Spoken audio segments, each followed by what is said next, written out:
ఒక వీధిలో 5 ఏళ్ల అమ్మాయి ఆడుకుంటుంది. ఇంతలో ఒక అపరిచితుడు వచ్చి ఆ అమ్మాయికి ఒక చాక్లెట్ ఇచ్చి ఎత్తుకొని రోడ్డు వెంట వెళ్తుంటాడు.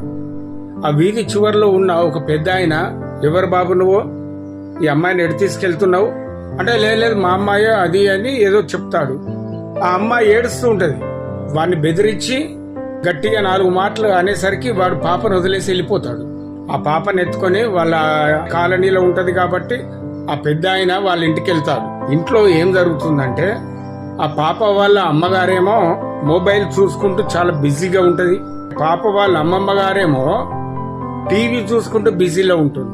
ఏంటండి ఇట్లా పిల్లల్ని గాలి కొదిలేసి ఎక్కడున్నారు, ఏం చేస్తున్నారు, ఎక్కడ ఆడుకుంటున్నారు అనే పట్టింపు లేకుండా వీళ్ళ పనులలో ఏమైనా అక్కడికొచ్చే ఉందో ఆ మొబైల్ చూస్తే, ఆ టీవీ చూస్తే. మరి చిన్న పిల్ల, పసిపిల్ల ఎక్కడుంది, ఎటెళ్ళిందనే ఒక బుద్ధి జ్ఞానం ఉండక్కర్లే.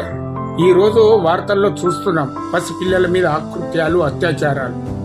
ఈ మాత్రం కొద్దిగానన్నా ఒంట్లో పిల్లల పట్ల జాగ్రత్తలు లేకుంటే పరిస్థితులు ఏంటండి? ఇది దయచేసి వీలైనంత మందికి షేర్ కూడా చేయండి. చాలా సీరియస్ మ్యాటర్.